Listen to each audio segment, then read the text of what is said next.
Welcome dear rockets. कैसे हैं आप सभी? यार ये कोरियन डायरेक्टर्स का भी जवाब नहीं है। एक और हिट सीरीज बनाने में माहिर हैं तो दूसरी और बढ़िया मूवीज बनाकर अपना हुनर दिखाते हैं। उन्हें टॉप मूवीज में से आज हम आपके लिए लेकर आए हैं एक Korean crime mystery court room drama movie. ये एक मस्ट वॉच मूवी है दोस्तों, इसलिए वीडियो को एंड तक जरूर देखिएगा, शेयर कीजिएगा। आइए देखते हैं 2019 में रिलीज हुई ये मूवी जिसका नाम है इनोसेंट विटनेस। मूवी की शुरुआत में सुनहाओ नाम के एक लॉयर को दिखाते हैं। फिलहाल वो जेल जा रहा है, मतलब अपने क्लाइंट से मिलने जा रहा है। क्लाइंट पूछता है कि बाहर क्या चल रहा है। सुनहाओ भी कहता है कि कुछ खास नहीं, बारिश बहुत हो रही है और सोने का दाम बहुत बढ़ गया है। अरे वो नहीं वकील साहब, मेरे केस के सिलसिले में क्या चल रहा है ये बताओ। सुनहाओ कहता है कि तुमने जो काम किया है देखो, उसके लिए तुम्हें 10 साल जेल में बितानी पड़ती, लेकिन मैंने अपनी मेहनत से तुम्हें सजा कम करवा दी है और 5 साल की हो गई है। अगर तुम जेल में कोई लड़ाई झगड़ा नहीं करोगे तो सजा और भी कम हो सकती है तुम्हारी। इस तरह सुनहाओ अपने रोजमर्रा के काम में बिजी हो जाता है। यहाँ से सीधे जीवू नाम की एक लड़की को दिखाते हैं जो स्कूल में पढ़ती है। टीचर उसे बुक से कुछ पढ़ने को कहती है। जीवू भी बुक उठाकर उसे एक सेकंड के लिए देखती है कि उसे उस पन्ने का सब कुछ याद हो जाता है और वो भी बिना देखे उसका पूरा टेक्स्ट सुनाने में लग जाती है। बताओ, टीचर तो उसको बीच में रोककर उसकी बड़ी तारीफ करते हैं कि वाह तुम तो सच में कमाल के स्टूडेंट हो, एक काम करो बैठ जाओ आप। इसके बाद टीचर आगे पढ़ाना शुरू कर देती है। पर दोस्तों जीवो से चुप रहा नहीं जाता और वो ऊंची आवाज में उस पन्ने को पूरा पढ़ कर ही चुप होती है। बताओ, ये है दोस्तों जीवो की प्रॉब्लम। एक्चुअली वो एक ऑटिस्टिक लड़की है ना, जिन्हें ऑटिज्म होता है वो ज्यादा बात नहीं करते और हर काम बहुत ही धीरे कर पाते हैं। लेकिन कुछ ऑटिस्टिक लोग नॉर्मल इंसानों से कई गुना ज्यादा इंटेलिजेंट होते हैं, उन्हीं में से जीवो भी एक है। अगले सीन में सुनहाओ को दिखाते हैं जो काम के बाद घर आता है। इस घर में वो और उसके बुजुर्ग पापा रहते हैं। बढ़ती उम्र की वजह से पापा की याददाश्त बहुत कमजोर हो चुकी है, पर सुनहाओ उनका बहुत ही अच्छे से ख्याल रखता है, एक बहुत बढ़िया बेटे की तरह। सुनहाओ पर बहुत ज्यादा कर्ज भी है जिसे चुकाने के लिए उसे बहुत बड़ी रकम चाहिए, इसलिए उसे क्रिमिनल्स का केस भी लेना पड़ता है जिनसे वो ज्यादा फी ले पाए। पापा उसे कहते हैं कि बेटा तुम शादी कब करोगे, क्या तुम्हें उम्र भर कुंवारा ही रहना है। ये कहते कहते वो सुनहाओ को एक लड़की की फोटो देते हैं और कहते हैं कि देखो अगर ये पसंद आ जाए तो मैं उसके पेरेंट्स से शादी की बात कर लूंगा। पर सुनहाओ उसको देखता ही नहीं और कहता है नहीं मुझे शादी में कोई इंटरेस्ट नहीं है पापा। इसके बाद वो टीवी ऑन करता है, उसमें दिखाते हैं कि लड़कियों के सैनिटरी पैड्स बनाने वाली एक कंपनी अपने प्रोडक्ट्स में टॉक्सिक मटेरियल यूज करती है, जिसकी वजह से कुछ लड़कियों को कैंसर हुआ है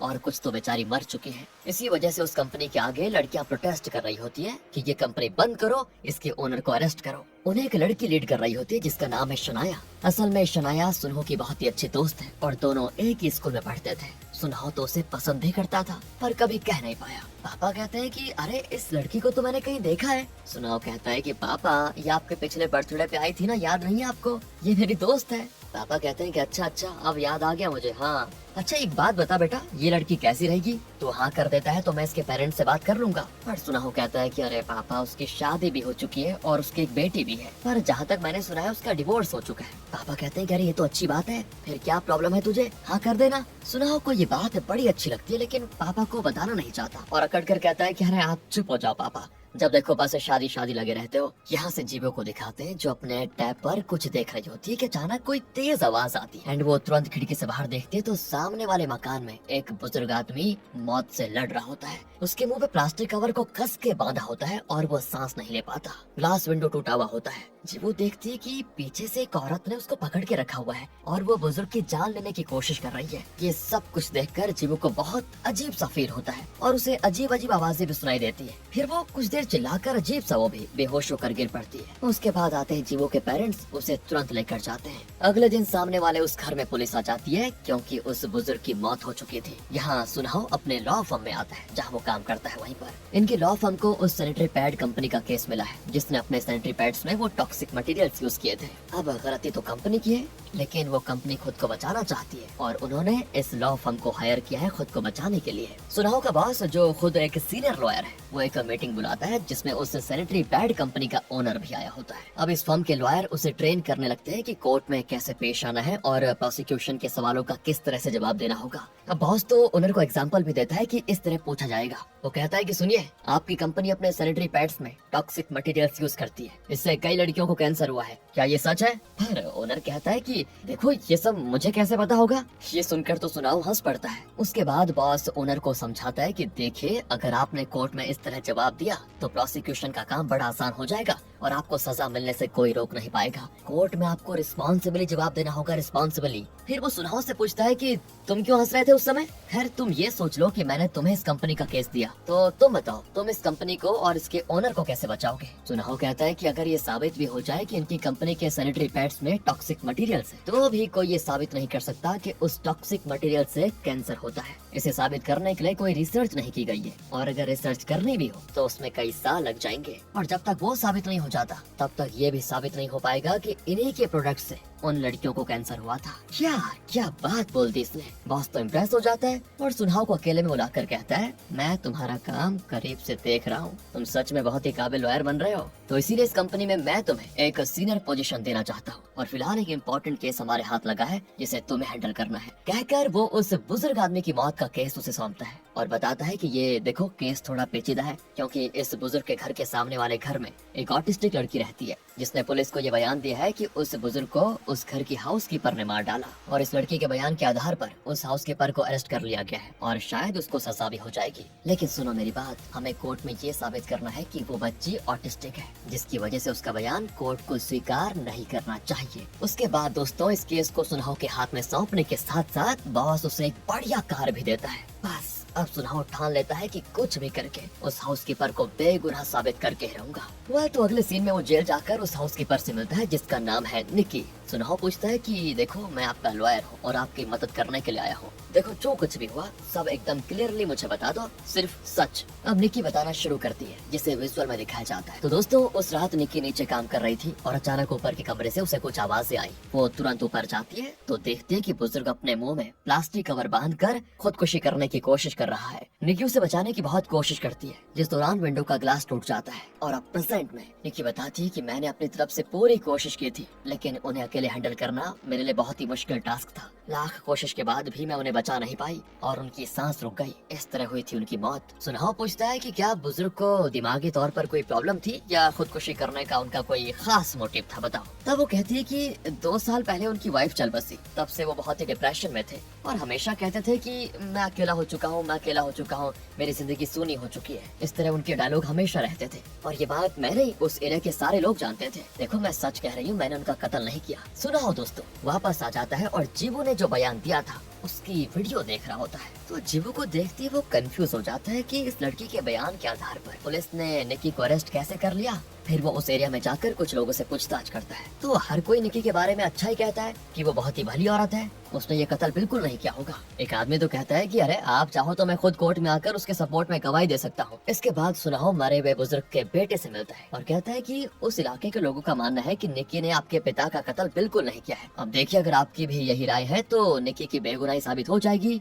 पर उसका बेटा कहता है कि मुझे नहीं पता वो गुनहगार है या नहीं, लेकिन जो मरे हैं मुझे पता है वो मेरे पापा थे, उनकी मौत के लिए मुझे इंसाफ चाहिए और उसके लिए मैं कुछ भी करने को तैयार हूँ। फिर सुनाओ जीवू के घर जाता है पर जीवू की माँ उसे जीवू से मिलने नहीं देती और कहती देखिए जीवू को जो बयान देना था वो दे चुकी है, अब बार बार उसे कत्ल के बारे में याद दिलाकर परेशान मत कीजिए, प्लीज चले जाइए यहाँ से। सुनाओ निराश होकर चले जाता है वहाँ से, लेकिन जीवू खिड़की से उसे देख रही होती है। अगले सीन में सुनाओ एक डॉक्टर के पास जाता है जो ऑटिज्म के बारे में रिसर्च करती है। तो सुनाओ उसे जीवू के बयान की वीडियो दिखाता है और पूछता है क्या ये सच कह रही होगी। डॉक्टर कहती है कि हो ना हो ये बहुत ही इंटेलिजेंट बच्ची लगती है, बहुत ही लॉजिकली जवाब दे रही है। और देखो उसका एडवोकेट भी उसे बहुत ही शांत कमरे में बिठाकर सवाल कर रहा है, मतलब ये कि एडवोकेट भी ऑटिज्म के बारे में बहुत अच्छी तरह जानता है। इस वीडियो से ये तो नहीं बताया जा सकता कि वो सच बोल रही है या झूठ, लेकिन एक बात साफ है कि भले ही ऑटिस्टिक बच्ची है पर बहुत इंटेलिजेंट है। इन सारी बातों को जानने के बाद सुनाओ शनाया के घर जाता है जो कि उसकी बहुत अच्छी दोस्त भी है और उस टॉक्सिक सैनिटरी पैड्स वाले कंपनी के खिलाफ प्रोटेस्ट भी कर रही थी।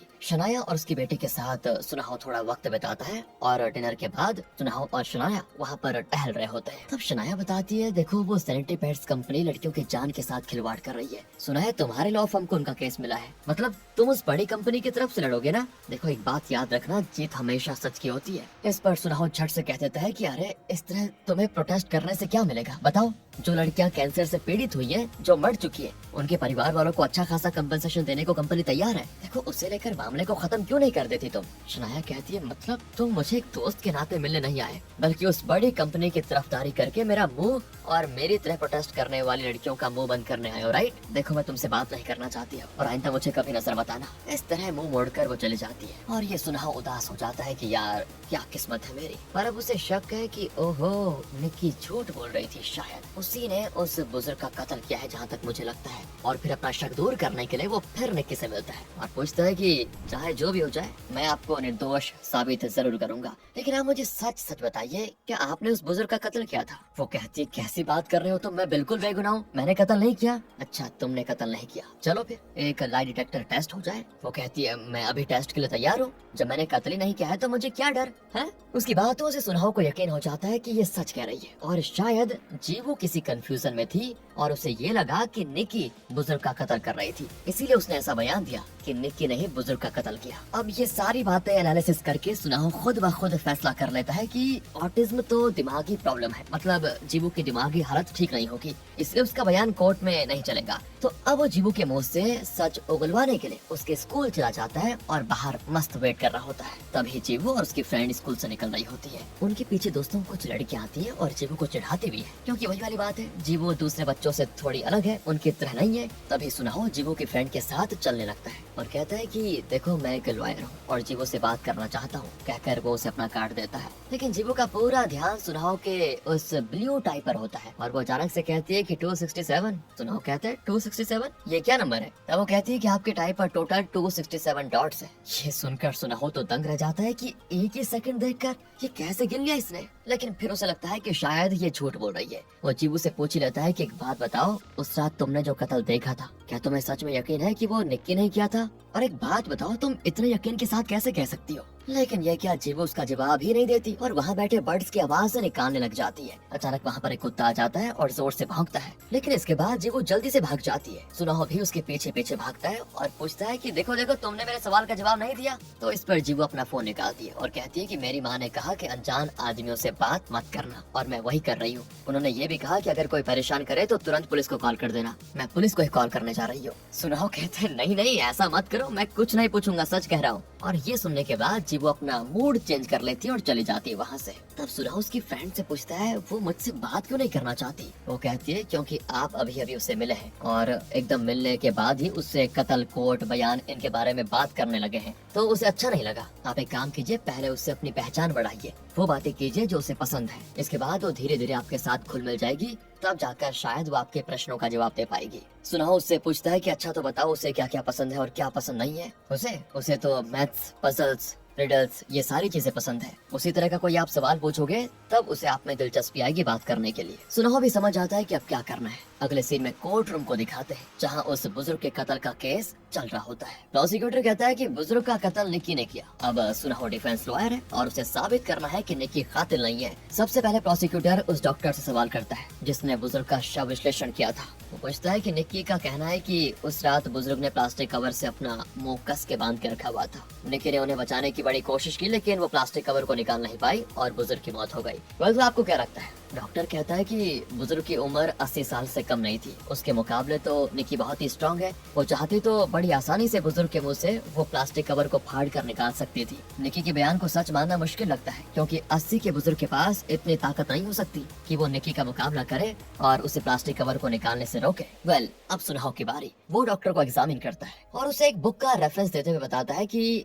इसे एक बहुत ही नामी डॉक्टर ने लिखा है। पानी में डूबता हुआ एक इंसान किसी भी नॉर्मल इंसान से कई गुना ज्यादा ताकत जनरेट कर सकता है। मतलब ये कि जब कोई मौत से लड़ रहा होता है तो उसका दिमाग उसके शरीर को बहुत बड़ी मात्रा में शक्ति देता है ताकि वो अपनी जान बचा ले। इसमें यह भी साबित किया गया है कि इस तरह की शक्ति से एक छोटी लड़की बड़ी गाड़ी उठा सकती है और एक बुजुर्ग आदमी अपने से कई गुना ज्यादा ताकतवर इंसान से मुकाबला करने जितनी शक्ति जनरेट कर सकता है। और इस बुक को जिस महान डॉक्टर ने लिखा है वो आज विटनेस स्टैंड पर खड़े होकर उल्टा ही कह रहे हैं। तो बताइए डॉक्टर साहब, मौत को अपने इतने करीब पाकर क्या उस बुजुर्ग में इतनी शक्ति नहीं आ गई होगी कि उन्होंने निक्की को जोर से धक्का दिया होगा और निक्की उसका मुकाबला नहीं कर पाई होगी, है ना? अब देखो, या तो आपने इस बुक में झूठ लिखा हुआ है या फिर आप अपना बयान झूठा दे रहे हैं। बताइए बताइए कौन सा सच है और कौन सा झूठ। बस दोस्तों, डॉक्टर की बोलती बंद हो जाती है। यही नहीं, बुजुर्ग के मुंह में जो प्लास्टिक कवर बंधा हुआ था उसके अंदर एक पेस्टिसाइड गैस पाया गया था। वो कहाँ से आया? मैं बताता हूँ योर ऑनर। वो इसीलिए क्योंकि बुजुर्ग ने फैसला कर लिया था कि वो खुदकुशी करेंगे।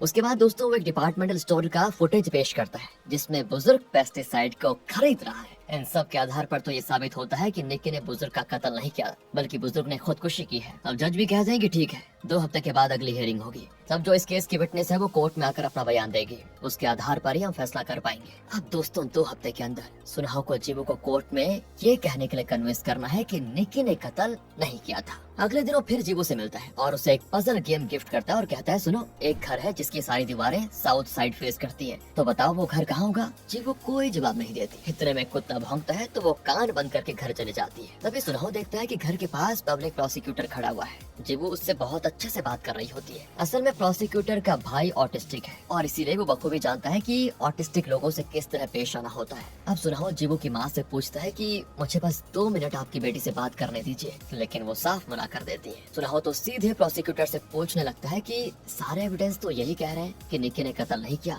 फिर तुम खामखा उसे सजा दिलवाने पे क्यों तुले हुए हो? वो भी कहता है कि वजह एकदम सिंपल है और वो ये कि ऑटिस्टिक लोग कभी झूठ नहीं बोलते। जो जीवू कह रही है वही सच है और निक्की ने ही बुजुर्ग आदमी का कत्ल किया है। लेकिन अब समस्या यह है कि सुनाहो को इस बात पर विश्वास ही नहीं होता। इसी बीच उसे पता चलता है कि शनाया ने उस टॉक्सिक सेंट्री पैड्स कंपनी के खिलाफ जो केस किया था उसकी पहले सुनवाई में उस कंपनी का पक्ष बहुत ही स्ट्रॉन्ग था और लगता है शनाया केस हार जाएगी। ये सारी बातें जानने के बाद सुनाहो उसके घर जाता है और कहता है कि ये तुम क्या कर रही हो? देखो उस कंपनी के पक्ष में हमारी कंपनी के 15 लॉयर्स काम कर रहे हैं और उनमें से कई तो जज रह चुके हैं। तुम ये केस कभी नहीं जीत पाओगे। शनाया कहती है कि शायद गणित में तुम कमजोर हो, 15 नहीं तुम मिलकर 16 हो। ये कहो तुम भी तो उसी कंपनी के पक्ष में हो ना?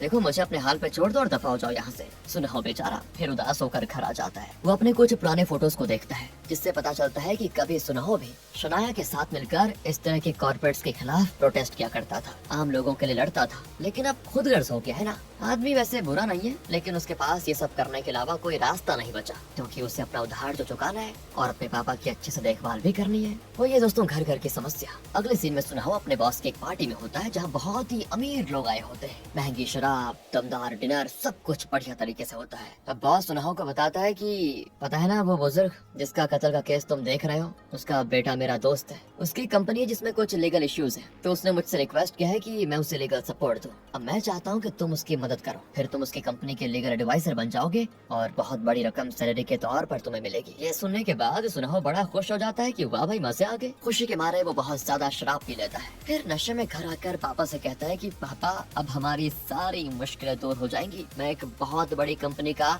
लीगल एडवाइजर बनने वाला हूँ। लेकिन ये क्या दोस्तों, पापा बिना कोई रिएक्शन दिए कहते हैं कि सही बात है। अब सुनाहो को बुरा लगता है कि यार मैं इतनी बड़ी बात बता रहा हूँ और इन्हें कोई फर्क ही नहीं पड़ रहा, क्या बात है। वो भी गुस्से में सोने चला जाता है तो उसे आता है एक अननोन नंबर से मैसेज कि वो घर नॉर्थ पोल में है। जवाब सही है ना? सुनाहो समझ नहीं पाता कि ये किसका मैसेज है और ये किस सवाल का जवाब है। तब अचानक उसके दिमाग की बत्ती जलती है कि अरे हाँ, मैंने जीवू से पूछा था कि वो घर कहाँ होगा जिसकी सभी दीवारें साउथ साइड को फेस करती होंगी। उसी का जवाब है ये कि वो घर नॉर्थ पोल में होगा। ओहो, तो ये जीवू का नंबर है। ये सारी बातें जानकर वो तुरंत उसे कॉल करता है तो जीवू पूछती है जवाब सही था या गलत, ये बताइए। सुनाओ कहता है कि ब्रिलियंट, एकदम सही जवाब था। तो चलो अब एक और क्वेश्चन पूछता हूँ और जीवू उस क्वेश्चन का तुरंत जवाब देती है। वेरी गुड जीवू, चलो एक काम करते हैं, रोज शाम को 5 बजे मैं तुमसे एक क्वेश्चन पूछूंगा और अगले दिन तुम्हें उसका जवाब देना होगा। ओके बोलो मंजूर है? जीवू मान जाती है। अब सुनाहो को जीवू से दोस्तों रोज बात करने का मौका भी मिल जाता है और इनके बीच बॉन्डिंग बहुत अच्छी हो जाती है। दूसरी ओर सुनाहो बुजुर्ग के बेटे की कंपनी में जाता है और वहाँ फॉर्मली उनका लीगल एडवाइजर भी बन जाता है। बाद में कहता है कि मेरी कंपनी में फाइनेंशियली कुछ प्रॉब्लम्स थी लेकिन अब थोड़ा सुधार आ गया है, जल्दी से आप मेरे पापा का केस पूरा कर दीजिए और मेरी कंपनी को ज्वाइन कर लीजिए बस। अगले सीन में सुनाहो जीवू से मिलने उसके स्कूल के बाहर वेट कर रहा होता है। तब वो देखता है कि जीवू की फ्रेंड उसे पेस्टिसाइड मिक्स किया हुआ पानी पिलाने की कोशिश कर रही है। वो कहती है कि तुम्हारे साथ घूमने की वजह से बाकी बच्चे मुझे ये सब पीने पे मजबूर कर रहे थे, लो तुम भी पी लो इसको। जीवू उसको नहीं लेती लेकिन वो जीवू को बुली करने लगती है। तब सुनाहो बीच में आ जाता है और उस लड़की को डांटता है कि क्या कर रही हो, मैं तो तुम्हें अच्छी लड़की समझ रहा था, ये क्या बदतमीजी है। वो कहती है मैं अच्छी लड़की नहीं हूँ समझे, और इसी वजह से स्कूल में मुझसे कोई बात नहीं करता। इस तरह वो अपने मन की भड़ास निकाल कर चली जाती है। तभी जीवो उसके पीछे जाने लगती है तो सुनाहो उसको रोक कर समझाता है कि देखो तुम उसे अपनी फ्रेंड मानती हो, लेकिन वो तुम्हें जहर देने की कोशिश कर रही है। वो तुम्हारी सच्ची दोस्त कभी नहीं हो सकती, वो बस तुम्हारा इस्तेमाल कर रही है। ये सब सुनकर जीवो को अजीब फील होने लगता है और वो तुरंत बेहोश। सुनाहो तुरंत उसे उठाकर हॉस्पिटल लेकर जाता है और उसकी माँ को इन्फॉर्म कर देता है। वो अभी हॉस्पिटल आती है अपनी बच्ची को देखने के लिए। तब सुनाहो उसे सारी बातें बताता है कि क्या क्या हुआ था। वो कहता है जिस लड़की के भरोसे तुम अपनी बेटी को स्कूल भेजती हो ना, वही जीवो के लिए खतरा बन जाएगी। जीवो की माँ भी परेशान हो जाती है कि तो फिर कहाँ कैसे भेजूं मैं। और तब सुनाहो कहता है अरे आप जीवो को नॉर्मल स्कूल में क्यों भेज रही है, उसके लिए कोई स्पेशल स्कूल होगा, वहाँ भेजेंगे तो आपको जीवो के बारे में जरा भी फिक्र नहीं करनी पड़ेगी। फिर जीवो की माँ कहती है आप जीवो के बारे में जानते ही क्या है, जब बच्चे छोटे होते हैं तो उनका पहला शब्द माँ या पापा या और कोई शब्द होता है, लेकिन पता है जब मेरी बेटी पहली बार बोली तो पूरा सेंटेंस बोली कि माँ मेरा डायपर बदलो। 2 साल की उम्र में तो वो बुक्स और न्यूज़पेपर्स पढ़ने लगी थी। सभी कहते हैं कि ऑटिस्टिक बच्चे दिमागी तौर पे कमजोर होते हैं, लेकिन मेरी बेटी नॉर्मल बच्चों से नहीं है, नॉर्मल बच्चों से भी ज्यादा इंटेलिजेंट है वो। पर समस्या ये है कि कोई उसे समझ नहीं पा रहा। ये सारी बातें सुनकर अब सुनाहो को उस माँ का दर्द समझ में आता है, पर जीवो को तभी होश में आ जाता है और सुनाहो उसको और उसकी माँ को उनके घर छोड़कर वहाँ से निकलने वाला होता है। तभी जीवो की माँ कहती है आप कई दिनों से जीवो से कोई बात करना चाह रहे थे ना, पर मैं मना करती रही, आप चाहे तो अब पूछ लीजिए। ये कहकर वो सुनाहो को अपने घर बुलाती है। तो सुनाहो जीवो के कमरे में जाता है और वो बहुत ही अच्छे से सजाया होता है। वहाँ जीवो की माँ की कुछ फोटोज होती है जिसमें उसने कई सारे एक्सप्रेशंस दिए होते हैं। जीवो भले ही इंटेलिजेंट है, लेकिन ह्यूमन इमोशंस को समझने में उसे दिक्कत होती है दोस्तों, ये बात सच है। इसलिए उसकी माँ ने उसे हैप्पी, सैड, कंफ्यूज्ड इस तरह के इमोशन सिखाने का ये तरीका निकाला था। ये बातें भी सुनकर सुनाहो को हैरानी होती है और अब वो धीरे धीरे जीवो के पास जाकर पूछता है तो तुम यकीन के साथ कैसे कह सकती हो कि उस घर की हाउसकीपर निकी नहीं उस बुजुर्ग आदमी को मारा था, क्या तुमने कत्ल करते हुए देखा था? जीवो कहती है पागल कहेगा। तभी माँ कहती है ये क्या मजाक है जीवो, वो पूछ रहे हैं तो बताओ ना। अरे देखिए आप बुरा मत मानिए, जीवो ने ये शब्द कहीं सुने होंगे, उसी को दोहरा रही है। कोई बात नहीं जीवो, ये सुनाहो कहता है। फिर वो कहता है कि उस कत्ल के बारे में मुझे कुछ पूछना है, क्या मैं तुमसे पूछ लूं? इस पर जीवो कहती है आपने कहा था कि मेरी फ्रेंड सिर्फ मेरा इस्तेमाल करने के लिए मेरी फ्रेंड बनी, और अब आप भी तो वही कर रहे हैं, अपने फायदे के लिए आपने मुझसे दोस्ती की है ना। सुनाहो को ऐसा फील होता है जैसे उसने सुनाहो को तमाचा मार दिया हो। वो एकदम चुप और बिना कोई सवाल किए चला जाता है। अगले दिन जीवो और उसकी माँ कोर्ट आती है क्योंकि आज आखिरी सुनवाई है। एक छोटी सी आवाज भी जीवो को बहुत तेज सुनाई देती है, इसलिए वो बहुत ही घबराई भी होती है। और यहाँ कोर्ट रूम में भी वो अपने कान बंद करके रखती है। कहती है वो आवाज मेरे कानों में तेज गूंज रही है। प्रोसिक्यूटर पूछता है कैसी आवाज, और तब जीवो कहती है वो जो क्लॉक है उसकी टिक टिक की आवाज कम कीजिए प्लीज। सभी चौंक जाते हैं कि उतनी दूर से क्लॉक की आवाज जीवो को सुनाई दे रही है क्या। वो क्लॉक निकाल दी जाती है और प्रोसिक्यूटर पूछता है कि अब बताओ उस रात तुमने क्या देखा, डरो मत, जो देखा बस वही बताओ। जीवो बताती है उस घर में एक दादाजी रहते थे, मैं अपने कमरे में थी जब मुझे बाहर से कोई आवाज सुनाई दी। मैंने खिड़की से देखा तो दादाजी के मुंह में कवर लपेटा हुआ था और निक्की उनका कत्ल करने की कोशिश कर रही थी। अच्छा, तो तुम्हें कैसे पता कि वो कत्ल करने की कोशिश कर रही थी? मुझे पता है क्योंकि मैंने देखा कि उसने दादाजी का सर पकड़ के रखा हुआ था और ग्लास पर उनका सर पटक दिया था। पर ये भी तो हो सकता है कि वो दादाजी को बचाने की कोशिश कर रही हो। नहीं, ऐसा नहीं हो सकता क्योंकि वो दादाजी को मार रही थी, मैंने खुद देखा अपनी आंखों से, और मैंने ये भी देखा वो हंस रही थी। अब दोस्तों कोर्ट में बैठे लोग चौंक जाते हैं। उन्हें लगता है कि अगर वो बचाने की कोशिश कर रही थी तो हंस क्यों रही थी, मतलब जरूर उसने बुजुर्ग का कत्ल किया होगा। अब यहाँ से इस केस में निकी की तरफ से सुनाहो की बजाय उसका बॉस हाजिर होता है। उसके हाथ में ऑटिज्म के बारे में एक बुक होता है जिसमें लिखा है कि ऑटिस्टिक लोगों को ह्यूमन इमोशंस को समझने में दिक्कत होती है, वो ठीक से समझ नहीं पाते। मतलब ऑटिस्टिक वाले ये यकीन के साथ नहीं कह सकते कि सामने वाला हंस रहा था, दुखी था या फिर परेशान था वगैरह वगैरह। उन्हें मतलब कोई क्लैरिटी नहीं होती। तो ऐसे में जीवो इतनी दूर से कैसे पहचान गई कि निकी हंस रही थी या परेशान थी? ये बड़ा ही वैलिड सवाल होता है। अब सुनाहो भी उठकर जीवो से पूछता है कि देखो मैं तुम्हें कुछ ड्राइंग्स दिखाऊंगा और तुम्हें बताना है कि उसमें जो इंसान है वो खुश है, दुखी है या जो भी है, तुम्हें बताना है बस। कहकर वो एक इमेज डिस्प्ले करता है। जीवो कहती है वो खुश है क्योंकि उसके लिप्स चौड़े हैं, मुंह खुला है और उसकी आंखें बड़ी हैं। फिर वो एक और इमेज दिखाता है तो जीवो कहती है ये तो दुखी है। ये दुखी है तुम्हें कैसे पता चला? क्योंकि उसका मुंह बंद है और उसके लिप्स नीचे की ओर मुड़े हुए हैं, उसकी आंखें छोटी हो गई हैं। इस तरह जीवो उस इमेज के इमोशंस को फील किए बगैर उस इमेज पर लिप्स और आंखों के आकार के आधार पर ये जज करती है कि वो खुश है या दुखी। और अब सुनाओ अगला इमेज दिखाता है जिसमें आंखें छोटी होती है लेकिन लिप्स चौड़े और खुले होते हैं। अब इस इमेज को देखकर जीवो ये कहती है ये खुश है। हालांकि देखने पर उस इमेज को देखकर ये लगता है कि भले ही मुंह हंस रहा है, लेकिन जब पूरा चेहरा देखा जाए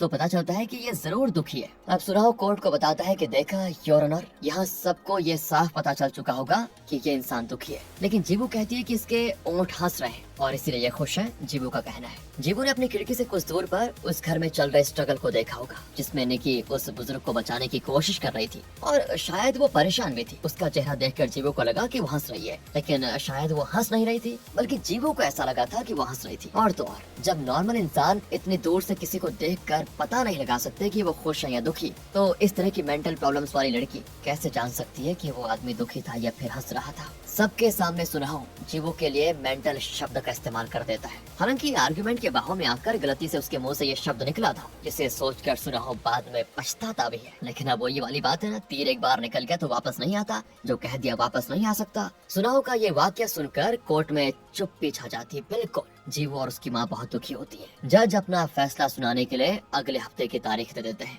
यहाँ से सीधे अगले दिन में आ जाइए। सुनाओ शनाया के घर जाता है, लेकिन दरवाजे पे ताला लगा होता है और सुनाओ बाहर बैठ जाता है। फिर तभी जीवू से कॉल करती है और सुनाओ ने रोज की तरह जीवू को एक पहेली सुनाई थी, जिसका जवाब अब जीवू देती है। सुनाओ को वैसे अंदर ही अंदर बहुत बुरा भी लगता है और वो कहता है देखो कोर्ट में जो हुआ उसके लिए प्लीज मुझे माफ कर दो। पर जीवू कहती है वो छोड़िए, मैं आपसे सिर्फ एक सवाल पूछना चाहती हूँ, क्या आपको सच में लगता है कि मुझे मेंटल प्रॉब्लम है? नहीं जीवू, मेरा वो मतलब नहीं था। ये कहने के बाद सुनाओ कुछ और कहने वाला होता है, लेकिन जीवा कॉल काट देती है। गुस्सा क्या था उसको। और अब सुनाओ जीवू से माफी मांगने उसके घर जाता है, लेकिन उसकी माँ उसे काफी सुनाती है कि कोर्ट में सबके सामने तुमने मेरी बेटे को पागल कहा, अब किस मुंह से यहाँ पर आए हो हैं? चुपचाप चले जाओ वरना पुलिस को बुला लूंगी। सुनाओ निराश होकर वहाँ से चला जाता है। क्या करता वो, अब गलती कर दी थी तो पछताना पड़ेगा ही। अगले हफ्ते दोस्तों फैसले का दिन आता है और जज कहते हैं कि जीवू का बयान विश्वास करने लायक नहीं है और निकी के खिलाफ कोई सबूत भी नहीं है, इसीलिए निकी को बाइज्जत बरी किया जाता है। निकी खुश होकर सुनाओ का शुक्रिया अदा करती है और फिर बुजुर्ग के बेटे को देखती है। दोस्तों